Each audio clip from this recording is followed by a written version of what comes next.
kami dari kelompok 4 akan melakukan praktikum ilmu tanaman pakan berkaitan dengan pengamatan pertumbuhan atau perkembangan kacang hijau. Baik, pertama-tama kami akan memperkenalkan diri kami masing-masing. Halo guys, perkenalkan nama saya Frumentius Onzer Linus Deon, bisa dipanggil Roger asal Manggarai. Perkenalkan, nama lengkap saya Maria Asnia Kolo, biasa dipanggil Asni, asal dari Lembata.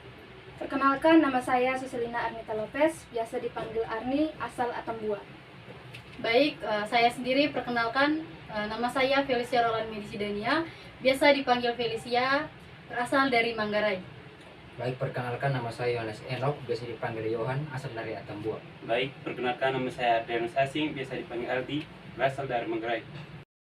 Pertama, pendahuluan. Latar belakang. Pertumbuhan adalah aktivitas kehidupan yang tidak dapat dipisahkan karena prosesnya berjalan secara bersamaan. Pertumbuhan diartikan sebagai suatu proses pertambahan ukuran atau volume serta jumlah yang tidak dapat diubah atau tidak dapat kembali ke bentuk semula. Perkecambahan diawali dengan penyerapan air dari lingkungan air sekitar biji, baik tanah, udara maupun media lainnya. Perubahan yang diamati adalah membesarnya ukuran biji yang disebut tahap imbibisi. Biji menyerap udara dari lingkungan sekelilingnya, baik dari tanah maupun dari udara atau dalam bentuk uap air atau embung. Efek yang terjadi membesarnya ukuran biji karena sel embrio membesar dan biji yang melunak. Proses pertumbuhan pada tumbuhan yang sangat penting adalah adanya proses fotosintesis yang memerlukan sinar matahari. Sinar matahari memang berguna bagi fotosintesis pada tumbuhan. Efek lain dari sinar matahari ini adalah menekan pertumbuhan sel tumbuhan. Hal ini menyebabkan tumbuhan yang terkena matahari akan lebih pendek dari tumbuhan yang tumbuh di tempat gelap. Peristiwa ini disebut dengan etiolasi. Dampak tanaman akibat etiolasi adalah tanaman tidak dapat melakukan proses fotosintesis. Padahal, proses fotosintesis bertujuan untuk menghasilkan karbohidrat yang berperan penting dalam pembentukan klorofil.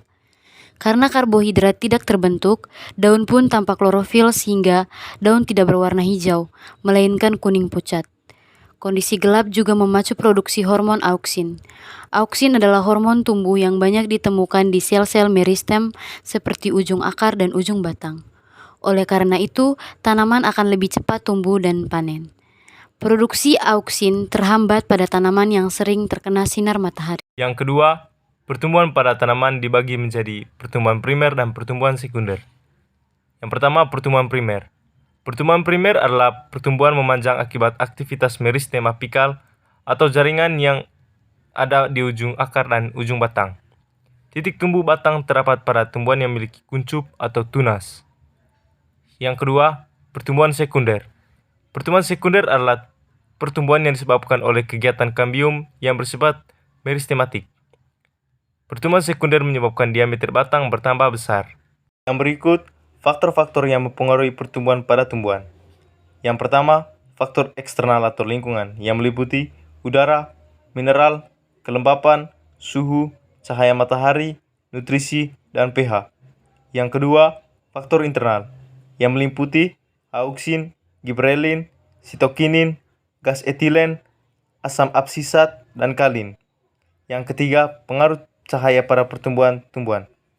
Cahaya matahari bermanfaat bagi tumbuhan, terutama sebagai energi yang nantinya digunakan untuk proses fotosintesis.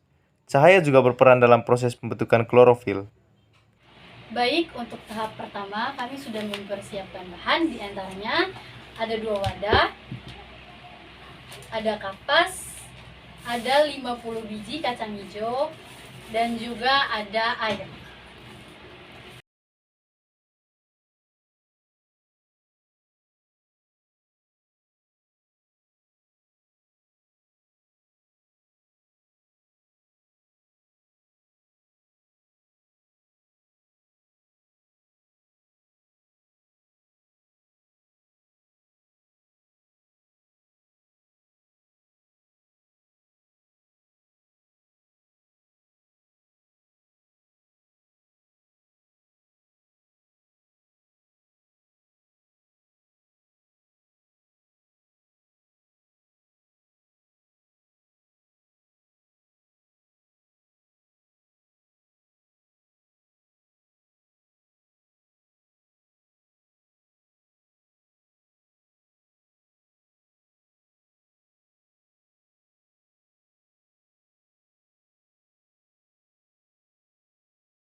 Baik, sekian langkah pembuatannya. Untuk tahap selanjutnya kita akan mengamati perkembangan dari kacang hijau, yaitu untuk kacang hijau yang terkena matahari dan yang tidak terkena matahari. Yang keempat, hasil dan pembahasan. Hasil untuk yang pertama di tempat terang. Pada hari pertama, pertumbuhannya 0,00 cm. Pada hari kedua, pertumbuhannya 0,25 cm. Hari ketiga, pertumbuhannya 1,00 cm. Hari keempat, pertumbuhannya 1,25 cm. Hari kelima, pertumbuhannya 4,00 cm. Hari keenam, pertumbuhannya 5,00 cm. Dan hari terakhir yaitu hari ketujuh, pertumbuhannya 5,25. Yang kedua pada tempat gelap. Pada hari pertama pertumbuhannya 0,00 cm. Pada hari kedua pertumbuhannya 0,25 cm. Hari ketiga pertumbuhannya 1,00 cm. Hari keempat pertumbuhannya 2,00 cm. Hari kelima pertumbuhannya 3,00 cm. Hari keenam pertumbuhannya 5,00 cm. Dan pada hari terakhir yaitu hari ketujuh pertumbuhannya 9,5 cm. Pembahasan. Yang pertama, pertumbuhan kacang hijau di tempat yang terkena sinar matahari. Pada keadaan ini, kacang hijau mendapat cahaya dengan intensitas yang sangat besar. Akibatnya pertumbuhan kacang hijau akan lambat karena sebagian besar hormon auksin terurai oleh sinar matahari. Dari data diperoleh, rata-rata panjang batang kecambah 5,00 cm.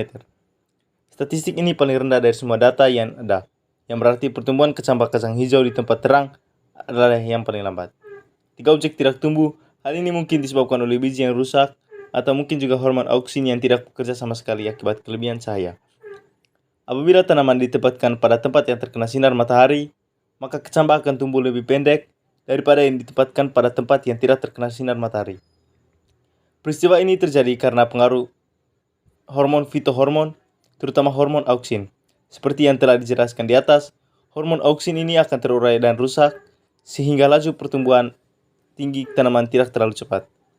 Akibatnya, batang tanaman akan lebih pendek, tetapi dengan kondisi fisik tanaman yang sehat, subur, batang terlihat gemuk, daun terlihat segar dan berwarna hijau, serta memiliki cukup klorofil. Kedua, pertumbuhan kacang hijau di tempat yang tidak terkena sinar matahari. Dari data di atas, dapat dilihat bahwa rata-rata panjang batang kecambah di tempat dengan intensitas cahaya terendah adalah 9,50 cm. Pada tempat yang gelap, kacang hijau tidak mendapatkan cahaya matahari sama sekali. Akibatnya hormon auksin yang terdapat pada biji kacang menjadi sangat aktif dan bekerja secara optimal. Hal itu menyebabkan pertumbuhan kacang hijau menjadi sangat cepat namun kurang merata, sehingga batangnya lemah. Pertumbuhan kecambah pada tempat gelap paling cepat di antara tempat-tempat lain. Pertumbuhan kacang hijau di tempat gelap cenderung bengkok, tapi batangnya sangat kuat dan berwarna hijau karena mendapat cahaya yang cukup untuk fotosintesis. Fungsi utama hormon auksin adalah sebagai pengatur pembesaran sel dan memacu pemajangan sel di daerah belakang meristem ujung. Hormon auksin ini sangat peka terhadap cahaya matahari. Bila terkena cahaya matahari, hormon ini akan terurai dan rusak. Pada keadaan yang gelap, hormon auksin ini tidak terurai sehingga akan terus memacu perpanjangan batang. Akibatnya, batang tanaman akan lebih panjang jika ditanam di tempat yang gelap. Dengan kondisi fisik tanaman yang kurang sehat, akar yang banyak dan lebat, batang terlihat kurus tidak sehat, warna batang dan daun pucat, serta kekurangan klorofil sehingga daun berwarna kuning atau etiolasi. Yang kelima, penutup. Kesimpulan. Berdasarkan dari percobaan yang telah dilakukan, maka dapat disimpulkan bahwa perkecambahan banyak dipengaruhi oleh faktor cahaya dan hormon, walaupun faktor-faktor lain yang mempengaruhi. Ditinjau dari faktor cahaya, dibuktikan bahwa kacang hijau dan jagung yang ditempatkan di daerah gelap akan memiliki laju pertumbuhan yang lebih cepat dibandingkan dengan kacang hijau yang diletakkan di tempat berintensitas cahaya banyak atau terang. Dengan itu, hormon auksin yang dipengaruhi sedikit atau tanpa cahaya matahari akan menambah sel-sel pada titik tumbuh primer. Namun, kondisi tumbuhan yang baik akan dialami oleh kacang hijau dengan pengaruh cahaya lebih banyak, yaitu tumbuh lebih kokoh, daun berkembang sempurna, dan berwarna hijau namun batang lebih pendek. Saran yang pertama, Sebelum penanaman terlebih dahulu, dilakukan perendaman untuk memecah dormasi biji itu sendiri. Jadi sebaiknya perendaman lebih dimaksimalkan agar berhasil memecahkan dormasi biji yang akan ditanam, sehingga pengamatan lebih dapat diminimalisir. Yang kedua, memilih biji kacang yang masih segar, sehingga dapat memaksimalkan pratikum. Yang ketiga, kondisi pencahayaan lebih dimaksimalkan baik penempatan di tempat terang maupun gelap.